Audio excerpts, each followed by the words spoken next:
This is the Average Guy Network, and you have found Home Tech, show number 161, recorded on April 3rd, 2014.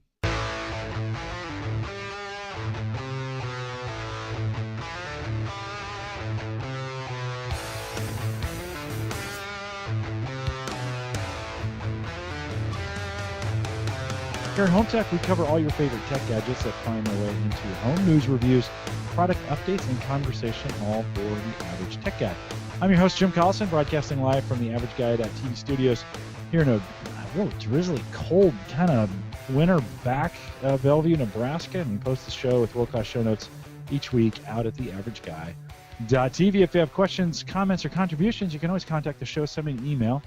Jim at theaverageguy.tv. That works. That's the one that works best. Send that to me there. You can find me on Twitter at jcollison, and now call in those questions, 402-478-8450. That's my Google Voice number. Leave us a message. A couple of you have done that.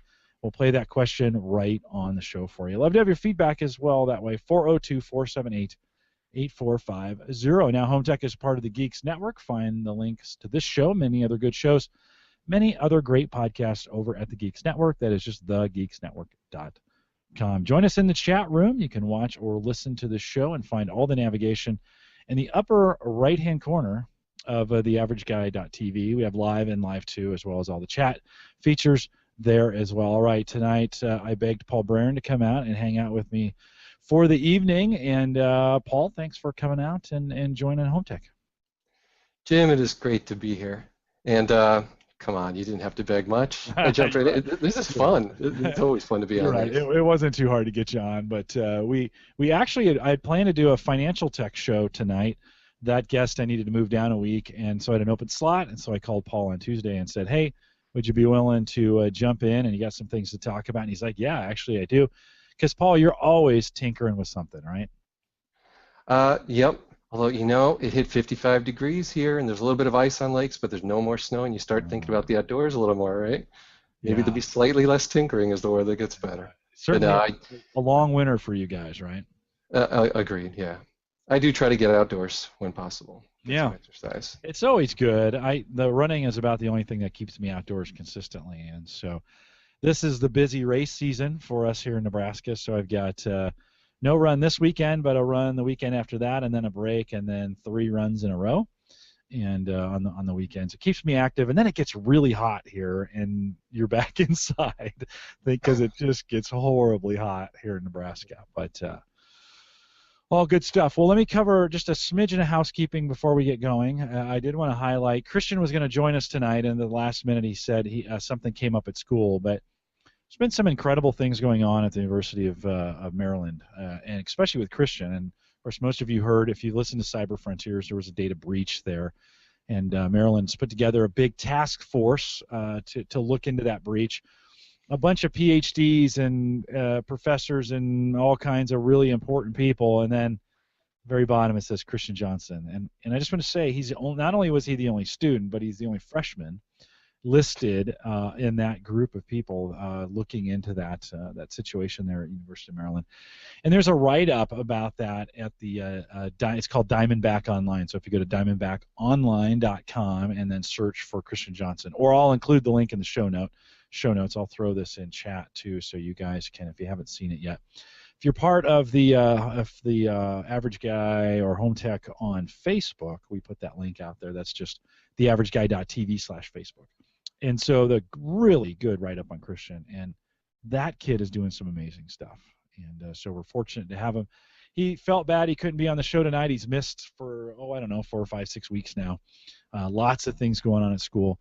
Cyber Frontiers, if you haven't heard that yet, you want to head over to theaverageguy.tv and check that out. We've done 2 of those episodes. We'll do more of those. Again, his schedule has just been nuts, so we'll do more of those here coming up, probably a few more of those in the summer. And he is a pretty smart kid. So, Christian, nice work.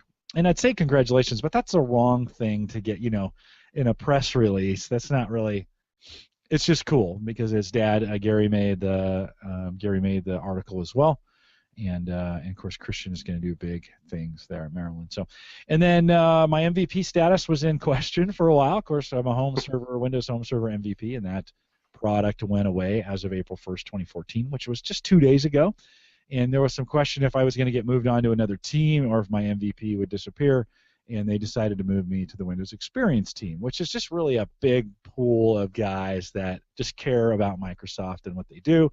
And it's always nice to be an MVP with them. You get some bennies. It's a great team to be on. You get a little bit of access. It's not like the old days where you used to get really good like access to what's going on behind the scenes. They've kind of cut that out with the blogging stuff going as much as it is. But a trip to Redmond in November, MSDN, and access to guys on the inside is kind of nice. So one more year as an MVP, and that is all set and in. All right, Paul, let's cut over to you. You intrigued me with something. Actually, we'll hold that. I know you've got some voice over IP discussion.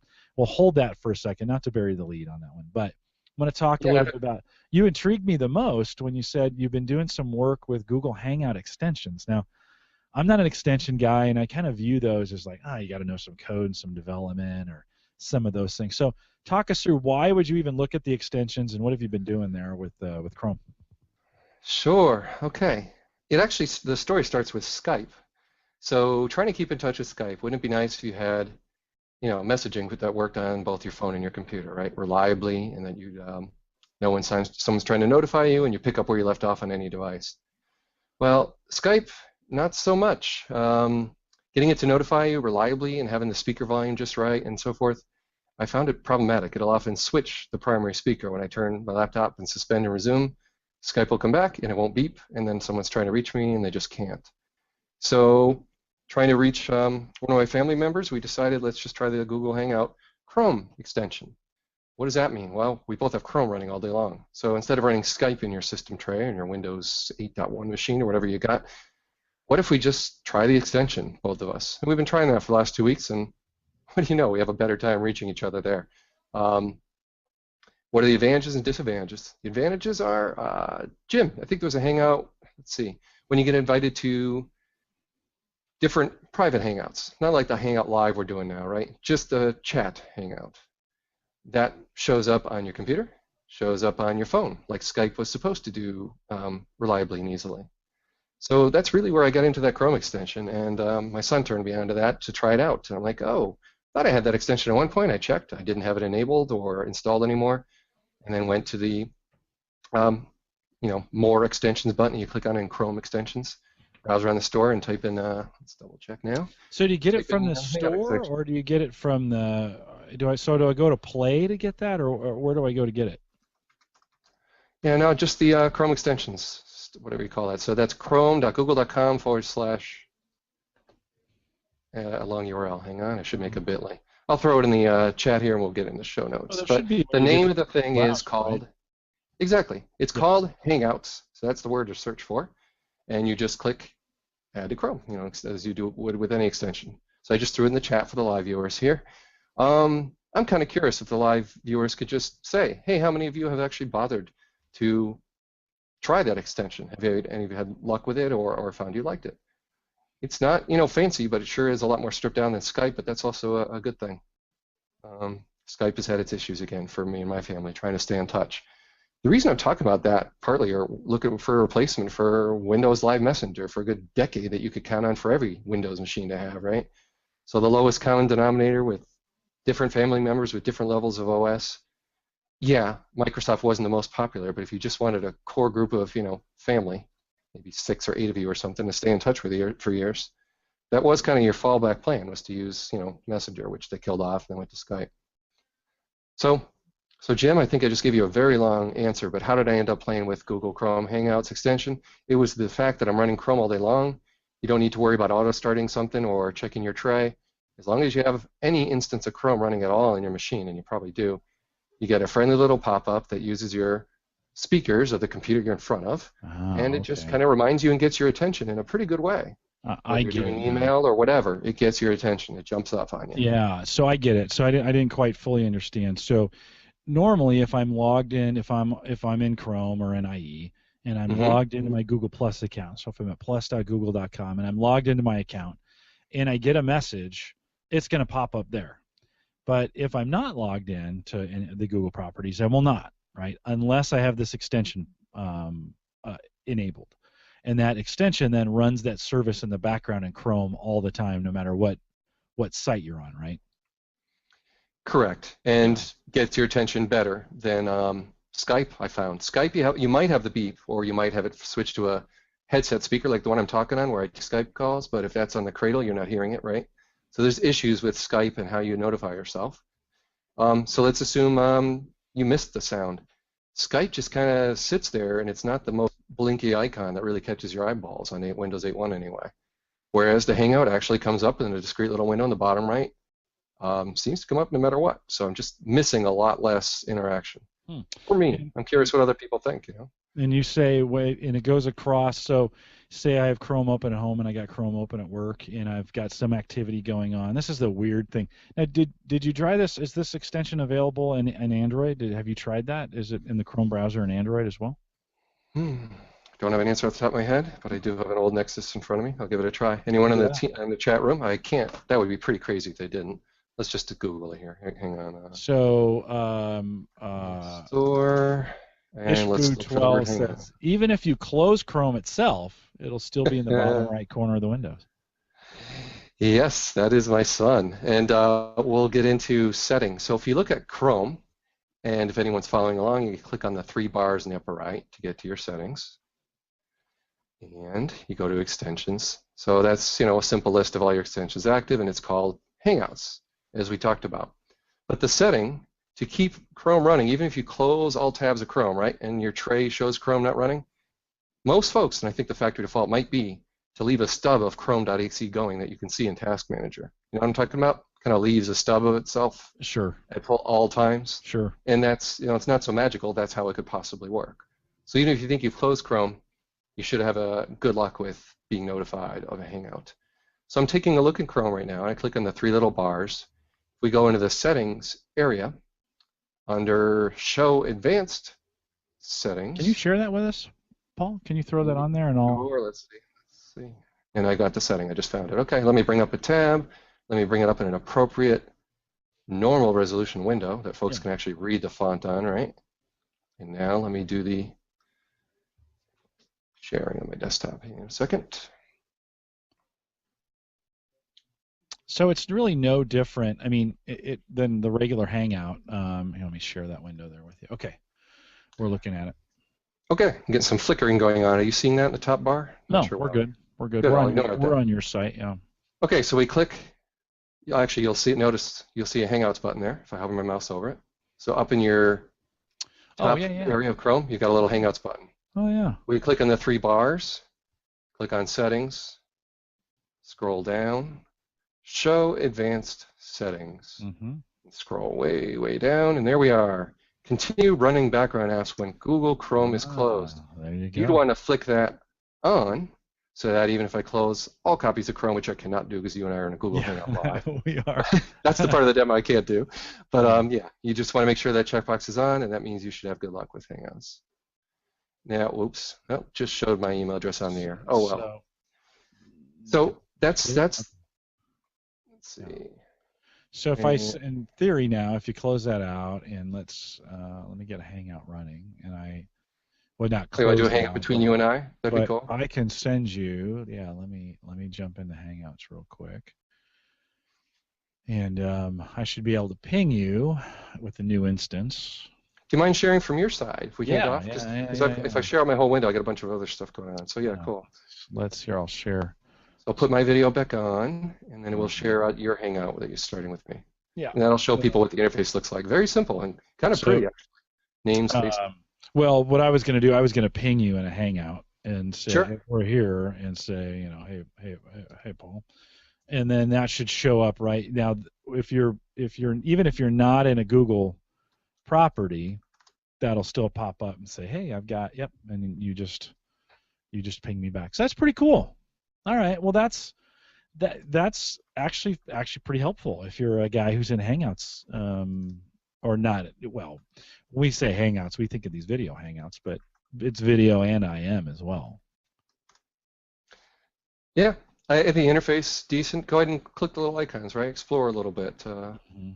So you've got, okay, let me get your I window a don't little have it bigger. installed. I'll show that though. So if you don't have it installed yet, well, I gotta actually click on the right. Trying to click on the video one. So if you come here down to Tools and Extensions, and then I think I need to go to the store, don't I? Because I don't have that. So I get more extensions. Yeah, exactly, and then just type the word And then type Hangouts. on And Hangouts. look at that. There's an ad for it right there in green. Yeah, big You see right. it? Yep. Hard to miss. So right now they're And kind of then we're pushing it. gonna add that in, checking add Hangouts. Yeah, we'll throw that in there. So we'll just give it a whirl. Okay, so now it's been added. It's going to tell me it's in the upper right-hand corner, and there's the little Hangout window. And then this is the one. This is the one you and I are having. I imagine I could also invoke a video Hangout from this as well. Exactly. That's one of the things they add. I think it says 10 people. So that's kind of like See You, See Me from 2 decades ago. Mm-hmm. 10 people, and a very quick to build Hangout. So now you've got a button in the upper right. Let's maybe you could show folks. Let me get this window so I can see you better. Okay, yeah. If you could close your little Chrome tab there and show people what that looks like when you click it. All right, so now click the green thingy. Yep. And oh, wait a minute. I am. Oh, it won't show on the. I'm not sure it's going to show on the screen. okay, because you shared out a window. Yeah, I showed. So yeah, let me hold on. Let me flip that back over. While you're doing that, I just want to take a look at what people are saying in the live stream. I'm curious of how many other people have tried this or noticed it or spotted the ad for it. And let's see what people are saying. Okay, they couldn't read my email address if they wanted to. The font's too small and blurry. Always a good point, right, when you try to do these things live. The Google Hangouts are not awesome for screen sharing yet, really, right? Not so much high def. No, not great. Not great. No, that's not going to work either. So Jim, I'm not claiming I've become an expert. It's me and one other person mostly piloting it for a week or two. Over time, I'll know more. But so far, no, it hasn't crashed my browser or hogged my CPU, any of those nasty things you look out for, right? And it's kind of one less thing to think about if you have a new laptop or something to pick up. You just put that convention in and you're good to go. I'm going to leave it installed in my, I can always click it off. If I wanted to turn it off, I could go in there, go to Tools, go to Extensions, just turn it off. In fact, when I was in there, let me go back to that real quick. Google Hangouts. Oh, let's see here. Let's try that again. Here we go. We'll go back there. So let me, let's click that. I shared the wrong thing. I got the screen of, the black hole screen of death. Let's try that again here. So we'll go share screen, and I need to scroll down a little bit and get to the, what do I want to share here? Oh, there we go. It's right there. So there's my options right there, and right now, I'm running Google Cast and Google Docs, and here's the Hangout. It's enabled right there. I could take it out if I wanted to. I saw Freely in here earlier, and I never use that, and it always shows up and installs itself every time I do something new. So I'm just going to take that out, right? I could disable it and then just close it out and remove it. And bam. Since people can't see our font, I'm thinking we'll just summarize here what they can do, and then I want to show you something else in Chrome while we're on the Chrome topic. Well, you know what we could do? Hold on. I could also, we could blow this. You're going to try sharing out? Okay, cool. No, we could blow this bad boy out there. Oh, nice, I'm sure they can see that now. Hold on, let's blow the. Would you be willing to share your Hangouts window, the little pop-up, so they can see the functions in there? Because there's some stuff in there. Which one you mean? Well, so the little chat you and I had going, the Hangout window. Yeah. Let's see if desktop sharing lets you share out that dinky little window. So well, hold on. Let me turn it back on, and then let's go back Jim. over here. Let me try that again. And let's see, it will do it. All right, here we go. Sure. There we go.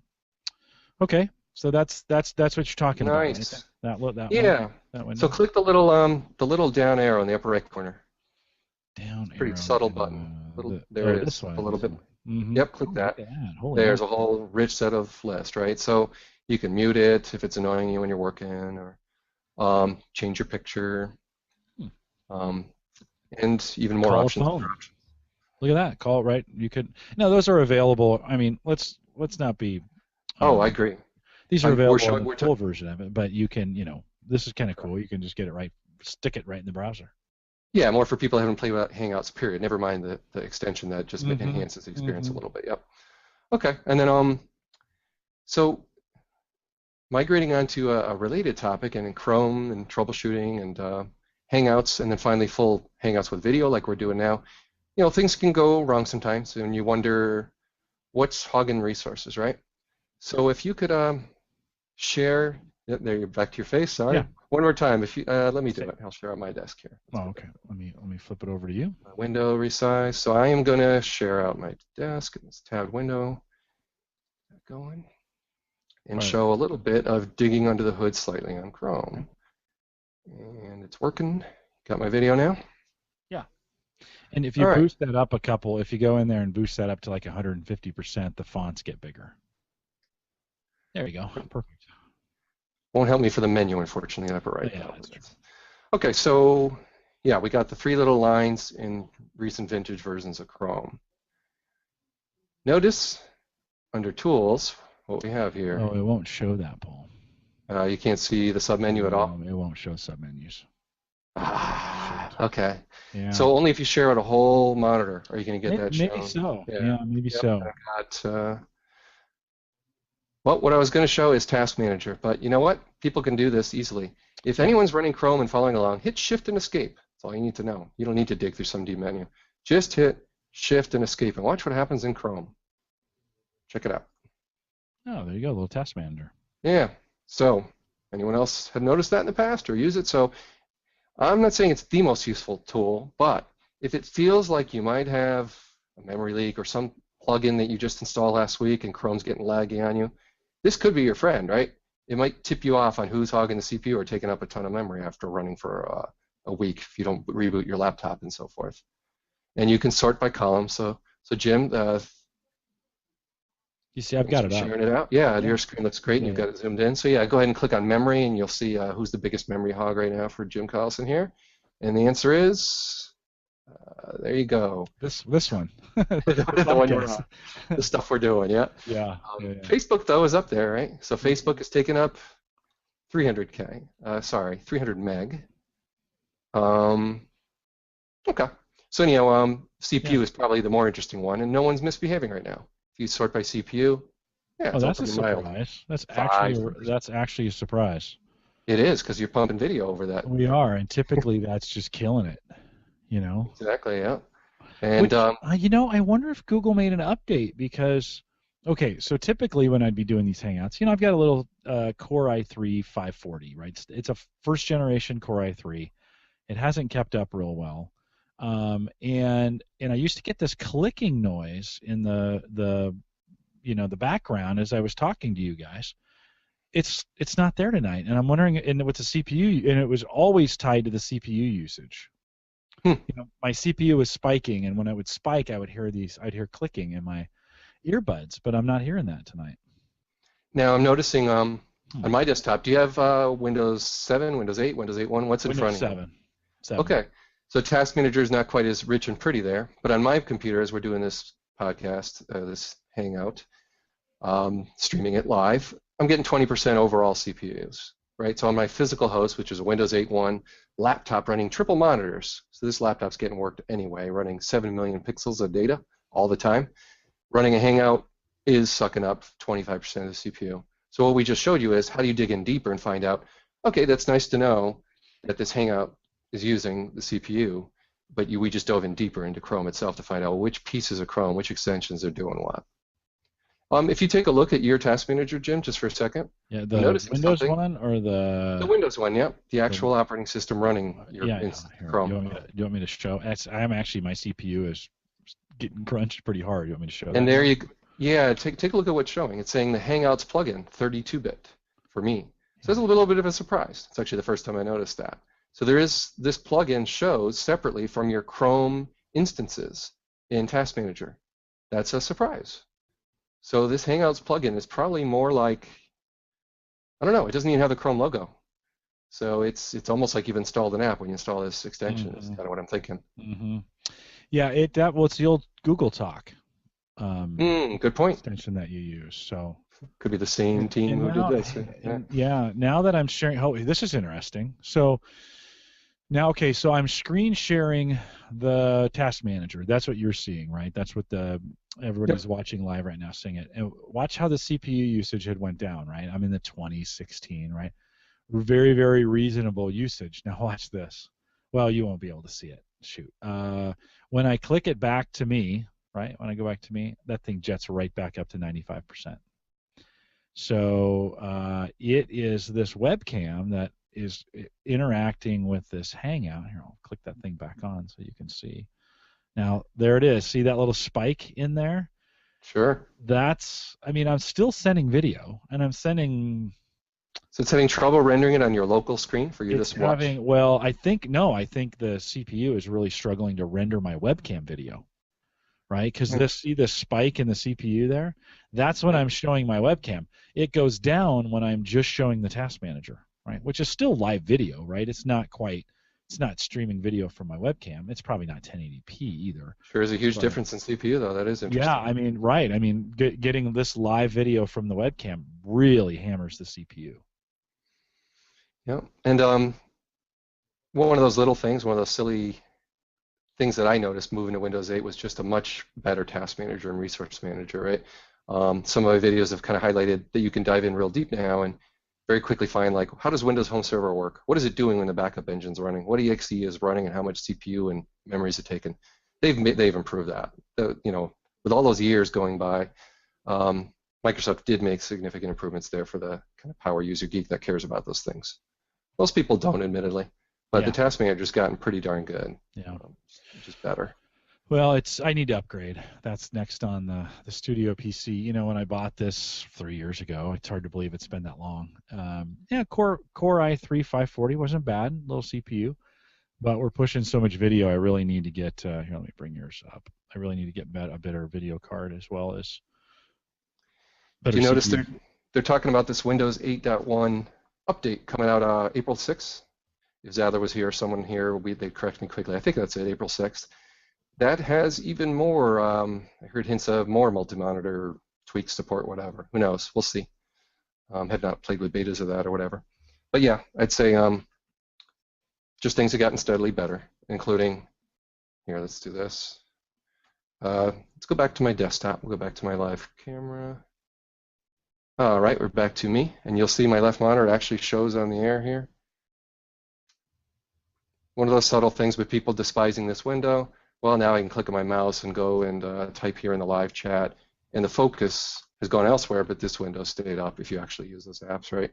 The next one, Windows 8.1 update, is going to have the ability to run these apps and pin them to your task manager, even more seamless with the desktop. Taking it further and further with each release. John is telling me that update's available, I think, in MSDN. Oh, okay. I think it's that. John, is that what you said? I thought that's what he said. I haven't been paying attention recently. I've been working like crazy, and so I need to pay better attention to what's going on. I have not done that. So MVP, did it do something beyond MSDN for access? I mean, tiny bit you hinted, right? Well, Not we get much. on lists. We get on some email lists. Okay. We get notified of what's going on. Maybe a little bit before the general public does. Sometimes, not very often. That part hasn't been great or spectacular. The MSDN subscription is by far the most valuable piece. I've been monkeying around with Azure over the last couple since the conference, so maybe October, November of last year.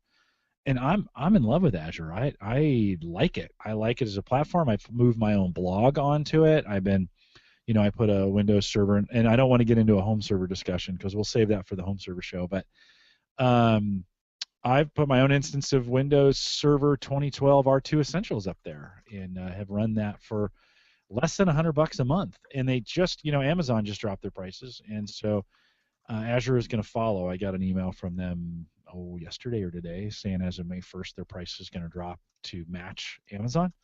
So if you haven't tried out Azure, I think now's a pretty good time to give it. Paul, have you looked at Azure at all? No, but you've got me intrigued as I've been listening to your podcast, driving around, visiting customer sites, working. You've mentioned it enough times. One of the things I noticed is trials with Hyper-V or any kind of Azure trial, any cloud offerings. They do want that credit card thing. And when you can't get reimbursed and you got to pay attention for 30 days and all, it tends to just kind of, it's like, okay, is it going to happen these next 30 days? And if you have any glimmer of, I might not really have time, you kind of put it off. And I've been doing that for 4 months in a row. So yeah, I admit it sounds intriguing that you found it quite easy to use. I've used it before, like last summer once, in a classroom full of people at one of those free Hyper-V trainings that Microsoft offers. So if people sound interested in that kind of thing, just Google around. Microsoft flies all over and does those for free. So if people are into hands-on labs, you can do some pretty cool labs these days for free. We talked about Azure, back when I had Mike. He's gonna kill me for not remembering his last name. Let me look this up. Not Michael Crump. Although Michael Crump is he's a Windows Phone and Android developer, but let me look this up real quick. Remember this John Stutzman who you met for the first time twice. Yeah, Is Mike so John should not feel too bad about me forgetting his name here. One second. Anyways, it'll come to me here in just a second. But he and I were talking about Azure. You get 10 free websites, right? So you can create 10 like we'll call WordPress a site. You can create your own WordPress blog for free. Now you put your credit card number in, but they give you 10 of those instances for free. They're like shared hosting. They're great for testing things out. And they have a whole bunch of those instances. I bet they have 20 different kinds of, Apache and some of those other kind of web instances, whatever, web servers that you want. All available as long as you stay in the free plan, which is shared hosting, right? Which most of us, you're going to pay a couple bucks a month for on a GoDaddy or whatever, Bluehost, WebHost, any of those. You can get those on Azure for free. They'll allow you to use those, and they monitor your time, so you won't want to set up a production instance. But if you want to try it out, you also get 10 free mobile instances as well. And there's some various things you can do with their mobile services that they have. Let me see if I can find the number of that. Here it is. Mike Binkovich is who that was, and that is on HT158. So if you go to theaverageguy.tv/HT158, we talked a little bit about some of those free services on Azure. Kind of get you started. It's pretty cool. There's a lot of things you can do and not do it. So Nathaniel asked, could Azure host a desktop in the cloud instead of a server? And the answer is yes, but no. So it could, but they are not offering Windows desktops in the cloud yet, so through their services. I think it's probably coming. But you could set up Windows Server 2012 R2 Essentials, run Hyper-V in it. That is available, and then you would need to put you would have to move an ISO up there of Windows 7 or Windows 8 and run that on that server, and then you could use that as remote desktop. Now, to do that, it's going to take some power, and you're going to pay a little bit for that. But yeah, it could be done. You could do it for sure. Hey Jim, have you played with download managers when pumping huge files around? Microsoft, sometimes you can get a direct link, or you can click a little special web doohickey that seems to load some code and then tries Akamai caching or whatever. Do you remember doing any of that in your? No. Okay. Mm-hmm. I mentioned that part because I've been playing with that lately with downloading large new release of VMware code. And yeah, for the first time ever, it was a third-party site where it could actually use the full 180 megabits downstream connection. Oh, wow. I have a blog post planned coming up where if you only had to be downloading 3 files at a time. Remember the old days of download managers, right? Where you really kind of need them on a modem or something, or it sped things up to have multiple FTPs going on at once. I don't know, 8 years ago, right? Well, those days are back. If you have a big fat pipe to the internet, most sites you hit are 20 megabit max, I found, even though I have a giant pipe to the internet now. To actually hit the 180 meg, I needed a download manager, and it's coming from the edges of the network called a Content Delivery Network, a CDN. Yeah. And, Akamai is an example of a company that does that for the giants like VMware and Microsoft. You'll see a lot of Microsoft employees use aka.ms for their links. That's what it means. It's an Akamai link. And those URLs, that they tend to give you incredible download speeds. So for people listening in, tune in soon. I'll have an article about that. I already have a video about it. I just need to edit it and send it on up and let people know, how I tested that and what I did there. Tinkertry.com, right? Yes, thank you, Jim. And actually, let me show my desktop of another URL here to kind of wrap up that task manager talk, and then we have some other communications to talk about, right? So one last little maybe minute here. I'll screen share my desk, and if you can cut over to, let's get the right window going. You're on the screen at this point. You're on the main screen. Yep. Wow, so many windows to pick from. There we go. I'm sharing the right desktop. Okay. Using Windows Task Manager as a CPU monitor. So folks who don't like third-party software and keep their windows simple, there is a way you could start Task Manager automatically, kind of like the old days of when you dragged and dropped stuff into your startup folder. Remember that in the old Windows 7? And you have a nice little handy icon that shows you how busy is your CPU at this moment in time without having to do anything. You can You don't have to click. You can just see it at all times next to your clock. Move your mouse over it, and you get CPU, memory, disk. Click it, you get a little bigger view. And then finally, this article gets into how exactly do you set that up and a video to go along with it. Wow. So there you have it. Just another tip for folks that are into, kind of tweaking their desk and without any third-party software. Windows 8 and 8.1 made it a little harder to kind of auto-start this stuff and make the appropriate icon. So I'll get that in the show notes, kind of a long URL. Yeah, very cool. Very cool. All right, so cool. So let's talk. I teased out a little bit on both Google Plus and on Twitter that you ditched voice over IP and went back old school. Now, old school in the sense of you moved your phone back onto a cable, a cable provider. We're all moving. Well, most people are. I moved on to voice over IP early. I was early in the game, about 10 years ago. We don't even have a voice over IP line anymore. I ditched that for just cell phones. But talk about a little bit about your scenario and what you did. Happy to do so, Jim. So just then I simulated the awkward lag of a laggy phone call. Jim asked me a question. I let dead air happen for 2 seconds intentionally, and it's that awkward pause. That's what was biting me. Annoying phone calls that were sometimes marathon, sometimes 10 hours with people with raw nerves, up all night, trying to fix servers. I kind of couldn't stand lag anymore. So my story began with Vonage about a decade ago. Going to Vonage, VoIP over IP, my family and a few family and friends, and saving our bills considerably. Back then we saved maybe $50 a month. That's a good chunk of change. That's a decade ago, though. But nevertheless, you could buy a little VoIP device, and Vonage had servers spread across the land. The lag was pretty minimal. Quality was decent, but the price kept creeping up and up and up until finally I did the research and realized, okay, I'm only saving $20, $30 a month at this point. And I started keeping my eye on Ooma a couple of years ago because they had Google Voice integration. It's like, Google Voice integration, what does that mean? So I get an Ooma Telo for $200, so you're doing much more cash upfront for hardware. But your monthly bill is like $7, $8 for their premium offering. So you're paying a little bit of tax and 911 service, right? So this is my Ooma story 2 years ago. That's what wooed me from Vonage. So I'm back to saving some money again. I'm on Ooma, and when I pick up the phone and dial, the caller ID on the person receiving my call sees my Google Voice number. That's awesome. That's exactly what I want. I didn't want to have to type anything every time I'm calling. And you're probably getting the sense that I do a lot of phone calls for my job. Customers. So not computer to computer. You're not Skyping. You're not Google Hangouting. Good old-fashioned phone calls. And that's where, I was pretty happy with Ooma and its Google Voice integration. And that Google Voice was my voicemail system. I didn't have to deal with Ooma's voicemail. It just Google Voice took over everything. I used it as a Google Voice phone number.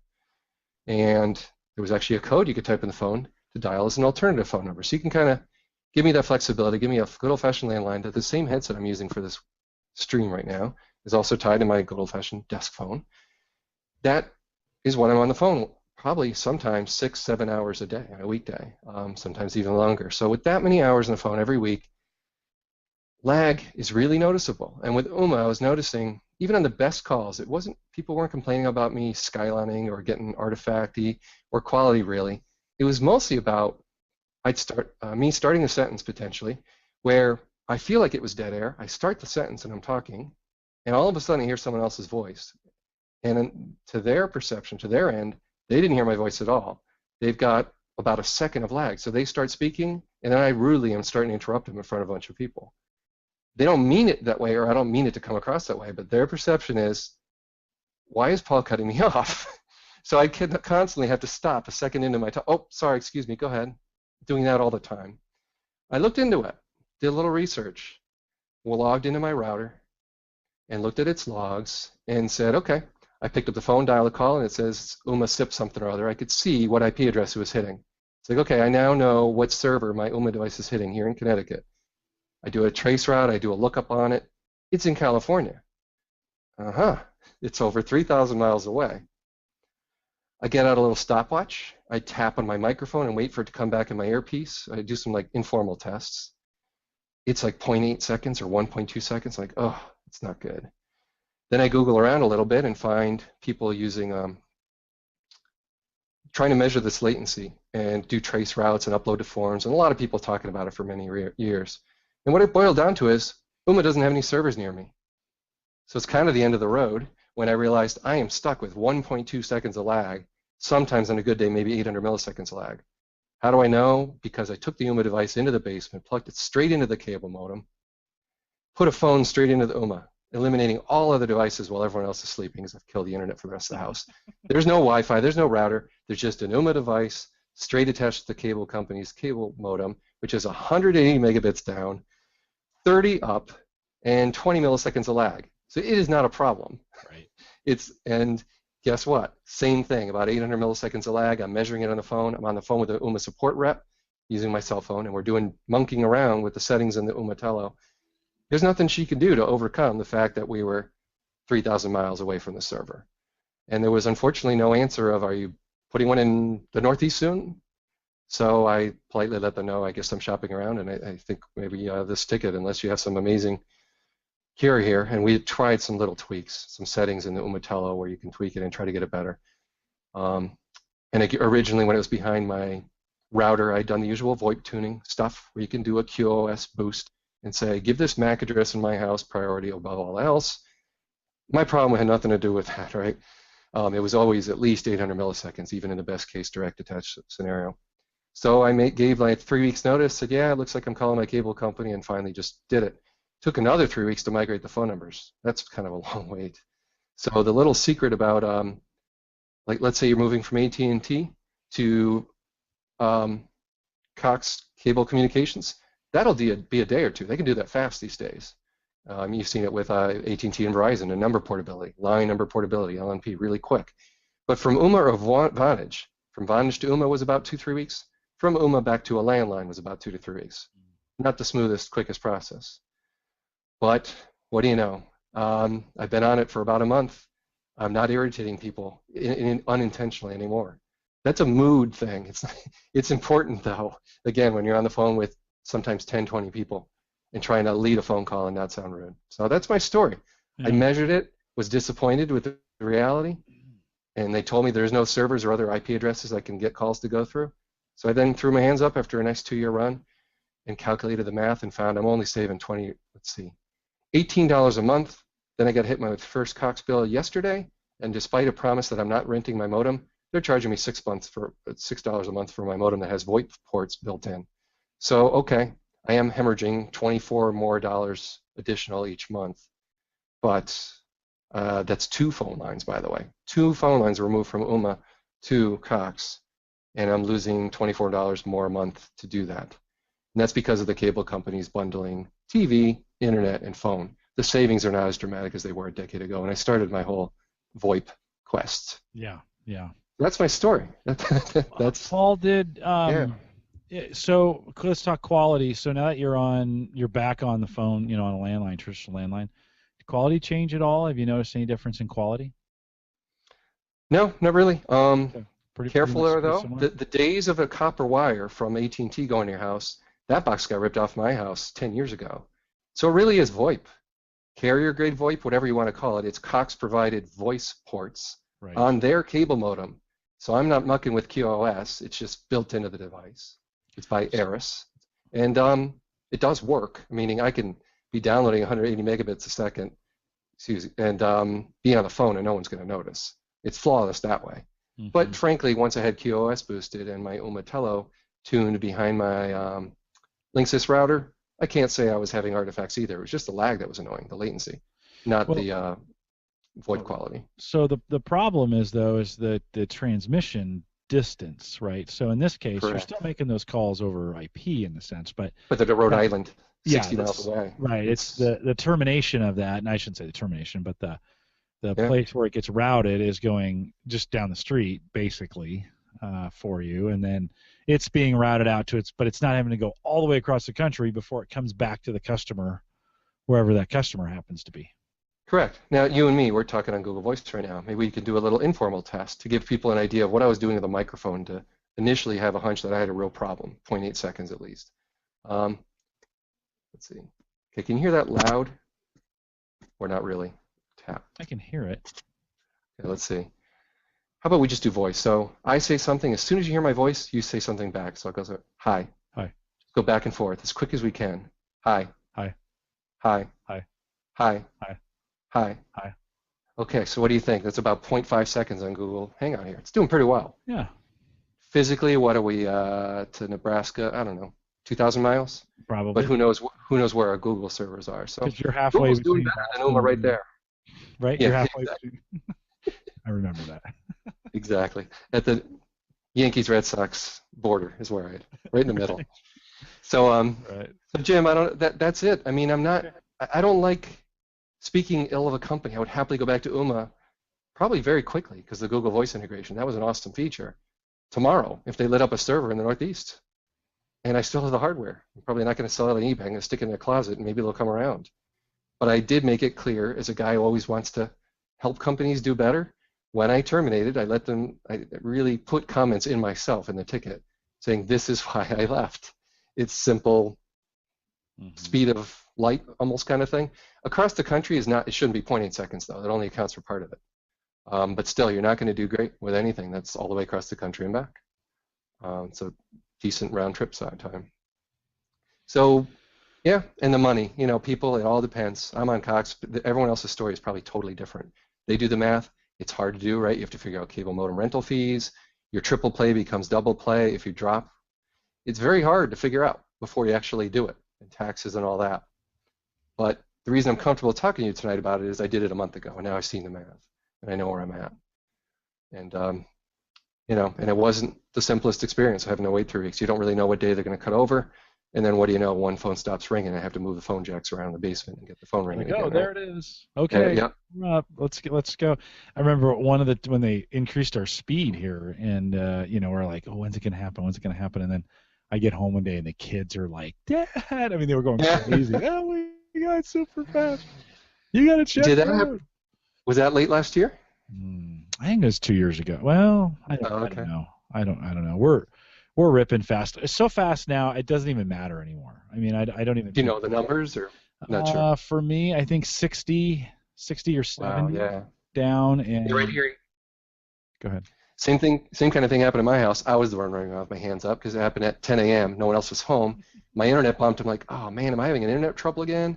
And I did a speed test again. I just done one 20 minutes earlier. My speed doubled. I'm like, woohoo! Because Cox had announced they were giving us a speed boost for free in our area. No change in plan.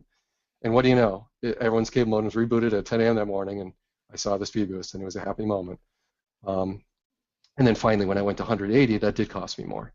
But yeah, it's been good. Yeah, 180. That's serious.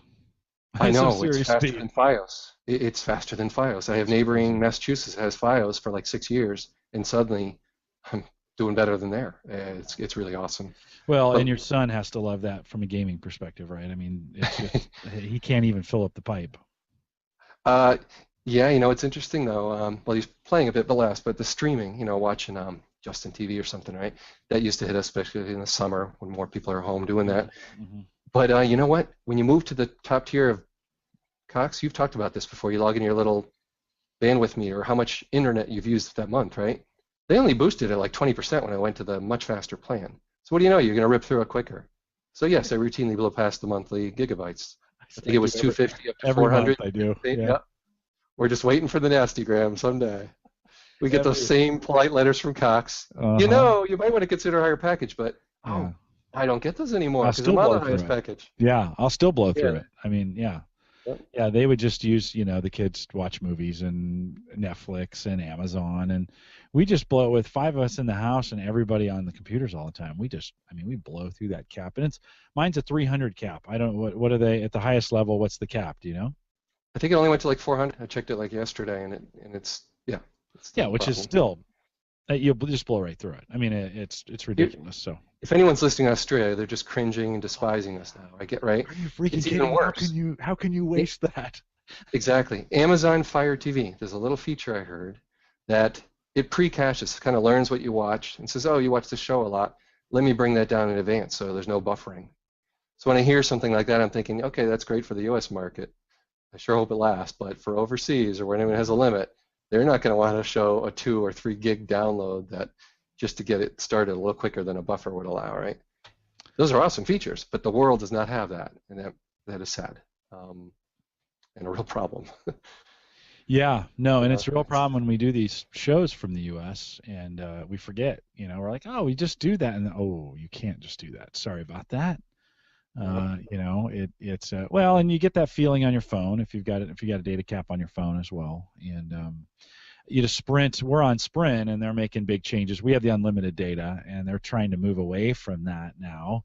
Even though they say they still have it, they're trying to get you on these pay per month plans, and I don't know. It is crazy. Mike Howard says his usage is about 600 gig down. No, yeah, his usage about 600 gig down and about 150 gig up. Now, his up is so high because he's pushing video files up to a server all the time for the podcast. Your Sprint just reminds me of I was in let's see, Kansas City is a corporate headquarters for Sprint, right? On business. And for that week, I had an overlap in my two plans. I was trying out Sprint, but looking at Verizon. So I had internet devices for both. This is back in the 3G days. And, out in my hotel room, I could see the Sprint headquarters. Like, okay, let's try Sprint. And at that time, Verizon still did beat them right there at their headquarters, just a little bit. But I still kind of laughed. It's like, okay, this would be the ultimate test. Kind of assuming they'd have an antenna on that building or something. You would think they would, like in that area, it would be the best in the country. Not so much. But that's me. My point of that story is that's me. I try to measure stuff. I didn't bail on UMA easily or without forethought because it's a pain, really, right. to deal with this stuff.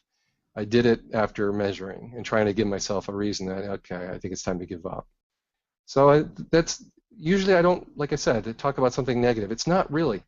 If you live anywhere west of the Mississippi, you're probably golden, and you're at 400 milliseconds, you won't even notice, well under a second. But for me, being around a second, you notice. Oh, yeah. You can't, after a while, you just go crazy. Like, yep. We do, so for Gallup, I do recruiting. Most people know that. And this is the busiest time of the year for me. I spend a lot of time recruiting for college interns. And this year was just a bumper crop of interns, and I must have done 100 interviews. They're all about 20 to 25 minutes, and we were trying to do them through Link. And we just put in Link back in the late winter of last year. And it works great server to server internally for us, but anytime I left the enterprise, oh man, I had all kinds of problems. And they kept saying, "Oh, this should work just fine. I don't know why it's not working. It's working for everybody else. You know how that goes. It's working for everybody else." And I'm like, "It's not working." About every 10 seconds they can't hear me. And they got, "Can you repeat that?" And that's really key when you're in an interview, and it makes us look bad and stuff. So finally, somebody said, "Oh, we had this huge breakthrough in Link," and they configured it needed to be prioritized through the router or something like that, and they got it fixed. And it's just like it's like you're born anew again because you can talk on the phone and people can hear you, and you don't have to repeat things. I mean, that gets when you and I do a lot of talking at work on the phone. Yep. And if it's not working right, it's brutal. Absolutely. To close out that Google voice integration, there are workarounds. There's plugins. You can click on a phone number on a website, and now your phone rings. You pick up the headset, and now the other caller gets basically connected to you. So you're not typing on an old phone. It seems so old school, right? To reach over to a phone and tap keys. So there are ways around that, and you can have all that, stuff with your Cox landline or whatever. So I'm not trying to make it sound harder than it is to leave something like UMA, which had fantastic Google Voice integration. But I do have to think now, like when I'm dialing, I have to think, oh, is this the work Paul dialing right now where I want that caller ID seen by my customer? Or is this the personal Paul where I'm using my regular phone line? And I kind of have to think about it more than I used to when I had that device. A little bit of a pain. But again, like you said, worth it. That's a few minutes of annoyance, a few seconds of annoyance, followed by a 60-minute quality phone call. It's okay. Yeah, right. Yeah, especially on the phone that long and you're doing that much chatting. It's just really, really important that you can hear each other. Well, that's good stories, Paul. Thanks for walking us through those over the last hour. I appreciate you doing that. Wow, it's an hour. That was fun. I know, isn't that crazy how fast it goes?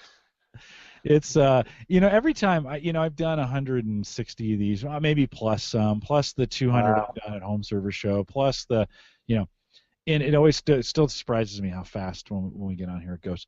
I want to do a couple of just community updates and some things. If you haven't joined our Facebook group, head over to facebook.com or theaverageguy.com. Oh, let me try this again. theaverageguy.tv/Facebook. join the group. Christopher Bridge has been really helpful out there, along with Kevin Schoonover.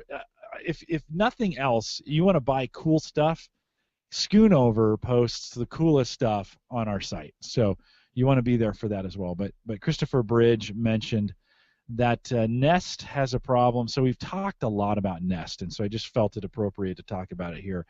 Their CEO just released a letter to the owners of anybody who bought the Nest Protect, and we did a whole show around the Nest Protect with Kevin.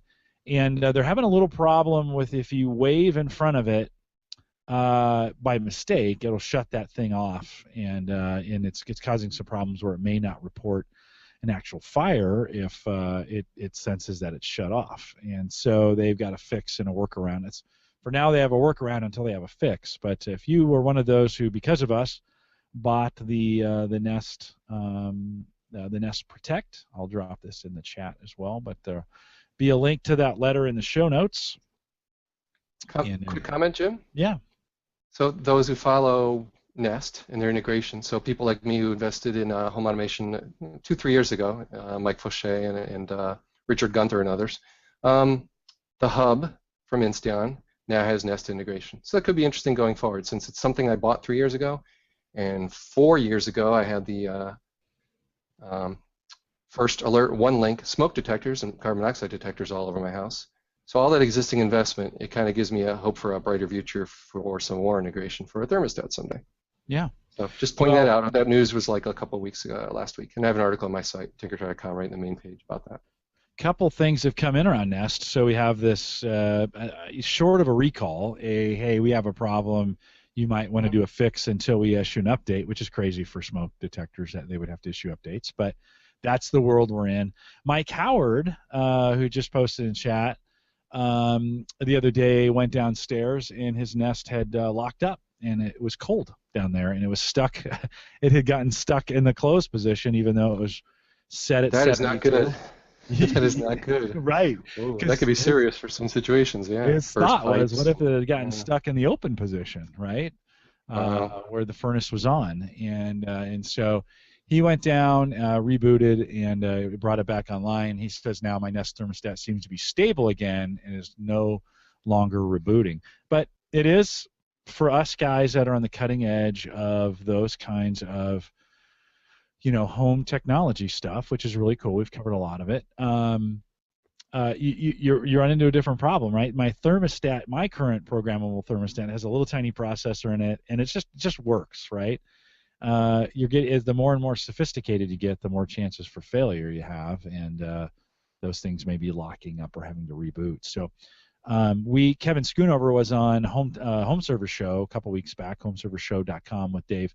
They were talking about Smart Things, which is another another offering around home automation. I think is a real run at it. I tried to get the CEO of Smart Things on Home Tech to talk about it, and they turned me down, Paul. They turned me down. That was sad. Wow. And the wonderful stuff that Dave McKay has been saying about them, and you guys like that. I know. Just so wrong. I probably didn't. When I sent him the email, to be fair, I was pretty short. Not like short. Jim, while you're doing that, I'm putting in the show notes a link about CPU utilization from the Logitech C90 webcam, an article you might want to look at that my son gave me here. So thinking about your CPU utilization you were noticing earlier, maybe that'll help. Do you have a 920 or do you have something else? 920. Oh, yeah, C920. Yep. Okay, so I'll throw that in the show notes. Yeah, good. And also for folks listening, UMA issue. So tinkertry.com/UMA issue. If you wanted to dive into that, the measurements I did for UMA testing. Thanks, Jim. Perfect. Yeah, we'll have all those links in the show notes. If you wanted to get a link to Christian's article, that's going to be in the show notes as well, or you can join us on the Facebook page. I dropped that in there. And Kevin Schoonover, if you're in the hard drive purchasing Arena right now, and we don't have an affiliate link over there, but if you go to goharddrive.com, that seems to be Kevin Schoonover's favorite place to buy hard drives, and it looks good. They're refurbished in overstock and OEM type hard drives. And if you're in for the absolute lowest price, that's not a bad way to go. I will remind you, we had a bumper crop of a month over at theaverageguy.tv/Amazon. So if you purchase through that, we always we make a little commission. Of course, I turn those around. I've had a couple guys buy a couple things over the last couple weeks. And so we'll have some, and not even some very expensive things. We have a little 5-port USB charger that we got for about $40 that one of the guys wanted to try out with a bunch of his devices. So we shipped that. We had one of those converter cables for VCR, so you could plug it into your VCR and plug it into the computer and then run the video off and record that digitally. That's for guys like us. Not a bad way to go, because maybe you have some aging videos that you want to get off. So we've had some interesting items come through the Tech Scholarship Fund. So if you've found something between $50 and $100, you want to try it out, do a review for us, that works great as well. We'd love to have you give it a try. Or if you just got some cool tech item that you bought and you wanted to review it and throw it on theaverageguy.tv, let me know, Jim@theaverageguy.tv, and we'll have you. You can post it right there. That's fine. That's what I have the platform for. Maybe you don't want your own blog. Paul's got his. I don't need his articles. He does great on his blog. But maybe you want to write something, but you don't want to do your own blog. We've got a spot for you. Come over to theaverageguy.tv and you can post it right there. Paul, what do you get? What kind of hits do you get on your site on a monthly basis? Can I ask? Are you willing to share what kind of traffic you get? Sure. I'm hesitating, but actually there's public sites that now kind of show it. Mm-hmm. So I'm very excited to say I've reached the 100,000 page views a month point. Nice. Pretty cool. So I guess I'm a medium-sized blog or whatever that means. But yeah. It's cool. Yeah, it took 400 articles to get there, Jim, in 2.5 years, but it's exciting. And it keeps growing. Yeah. So well, you've got some really good articles over there. You know, theaverageguy.tv is mostly the podcast stuff that we do. But you've got some really informative articles over on your site as well, and I think a well-deserved. Just to give you an idea, since I asked you, you can ask me, and we do about 10,000, so we do about 1/10 of your traffic every single month out at theaverageguy.tv. But of course, you're focused more on the video, which I imagine people looking at the stream or potential advertisers looking at the stream, that's pretty targeted audience, a very active and engaged geeks. Yeah, that's pretty cool. What's different, in the sense that we also downloads for the, not everybody goes out to the site. They just grab the MP3 and download it, and we're subscribed to it. So our show notes don't mean as much. You have a lot of good SEO in your articles, and so that drives. I'm sure your ratio of new to returning customer viewers is pretty high. You get a lot of new visitors? Yeah, a lot of new visitors. A lot of people just find some article on Google, read it, and they're out of there. But I continually get new ones all the time. And the traffic's growing. Yeah, huge number of references just from plain old Google searches, right? Hey, yeah, one more thing. While we're doing the meta on one more thing, one more thing. It's not really related to the podcast, but we hinted the weather's getting a little better. Geeks like me have been indoors, snowbound, and so forth. You noticed the desk is a little higher, so there'll be an article coming up about a standing desk, so you're going to see something strange happen on the video. There you go. I just crouched down. So with a standing desk, it looks a little funky if you're streaming live while you're doing it, but you get the idea. And the point of me saying that is trying to stay fit. I've been working at home 4 years now, so I used to be all over the country, driving around, flying around, more active. Now I'm at home on a phone a lot for 4 years. So finally I got a standing desk apparatus that you just saw me moving up and down from Ergotron. I'll be blogging about that soon.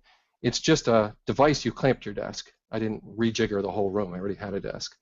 And why am I talking about this? Well, it's my roundabout way of talking about, exercise and trying to stand up instead of sitting, burning more calories, moving around. I tend to fidget, and it's kind of good while I'm on the phone to be moving around, and even when I'm typing, I can move around. And then finally, as we talked about, Jim, and you've inspired me to think about running and exercise. So if anyone out there has lungs, American Lung Association and their fundraiser, it's called Fight for Air Climb, and that's something I'm doing this Saturday. So apparently I've got $60 more, or I have to pay the money myself, which I probably will be doing. So I'm a crazy enough geek to be climbing 34... $60 more dollars? Correct. How can people contribute? What's the site they need to go to if they want to contribute? So yeah, if you want to hear of a geek like me trying to climb 34 stories as fast as I can, it took me 7.5 minutes on rehearsal. I hope to get closer to the firemen that take, they take 4 minutes. Mm-hmm. Some of them with 30 pounds or 80 pounds of gear. But nevertheless, I did okay for my very first run a couple weeks ago, and then the first real competition with 700 people in Hartford, Connecticut. It's bit.ly/geeklungs, and you'll see my face. bit.ly/geeklungs. sorry, bit.ly/geeklungs. So I don't usually, it's not my website, it's me, and it's American Lung Association. It's a charity, right? So if you're at all interested in it, great. Probably more interesting than donating money is looking it up and seeing if it's happening in your in your town and sees like something you might be interested in doing. That's how I found it. Someone I work with that sent me a link. It's like, yeah, it looks kind of fun. So there's 700 people there right up a staircase. Kind of goofy, but hearing these firemen talk about climbing the Empire State Building 100 stories with their 100 pounds of gear, yeah, those are some real men. And it was inspiring. Those are the guys. You know. Yeah, So they group you. I'm in the middle group, right? I'm not in the embarrassingly slow after the fireman group. They have the middle of the pack group, and then the walkers kind of thing. I'm in that group too.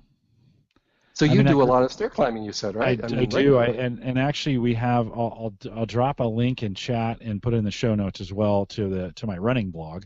So if you go to theaverageguy.me, that's kind of my personal blog, and I throw all my running stuff out there. But a couple of weeks ago, we did what you did, Paul, and we climbed 40 flights up the First National Bank Tower building here in Omaha. That's the tallest building, and 40 flights to the top. 7 minutes, 7:35 for me to get to the top.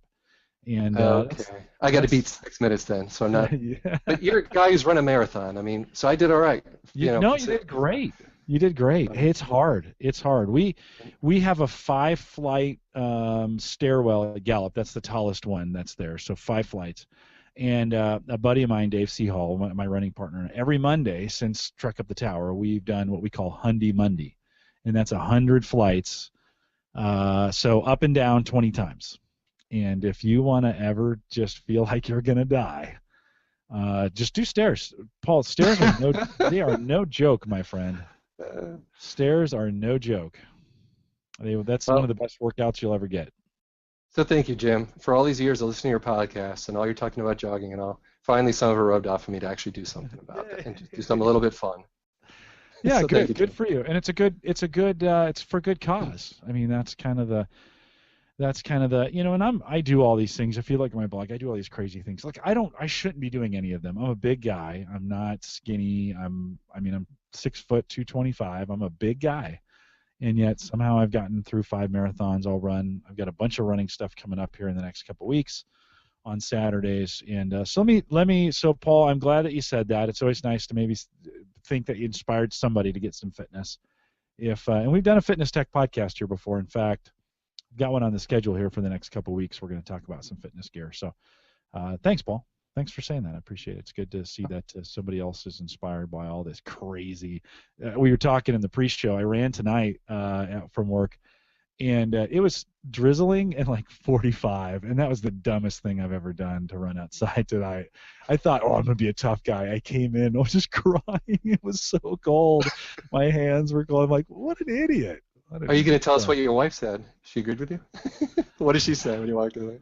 No, I fortunately I came in at work, so I ran from work back to work, and then just turned the showers on hot and just stepped right in a steaming hot shower and sat there for about 15 minutes while my body thawed out. It was the dumbest thing I've ever done. I've done some dumb stuff, but that was it.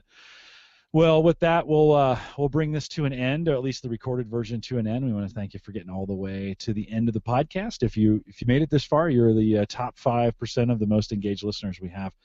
And thank you for coming out and being a part of it, and for listening all the way to the end. We're out here every Thursday night, 8 p.m. Central, 9 Eastern, out at theaverageguy.tv/live, and we always have a good time. Paul, thanks for taking some time tonight to be with us as well. Always great to have you. Tinkertry.com.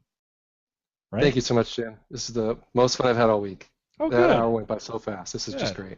I'm glad. Well, it's always good to have you. I always like to catch up with you and see what's going on in your world. We'll be back next Thursday. We've got a whole slate. I actually got a buddy of mine coming in next week to talk about some financial tech, and he has got some interesting ways for you to earn and save money using technology, using your phone, using Google Wallet, using NFC. I'm pretty excited about it because this guy also does taxes for people as well and uses all kinds of technology to make that work. So because next week is almost tax week, I thought it'd be fun to bring in financial find some financial chat into our home tech discussion. It'll be pretty cool. Sarv Sate is his name, and he'll be here. Just confirmed today. He was supposed to be here this week, and we had to reschedule, but he'll be here next week. Come back and do that. Michael Crump, David Washington are also slated to be back, and actually 2 weeks from now, Mike Howard, Seth White, Tim Kimperly, I think I got that right. Well, from JPEG to RAW, we'll be here and we'll talk photography tech. So if you're a photography individual and you want to do that, 2 weeks from now, some more photography. We'll be back next Thursday, 8 p.m. Central, 9 Eastern, all out at theaverageguy.tv/live. Good night, everybody.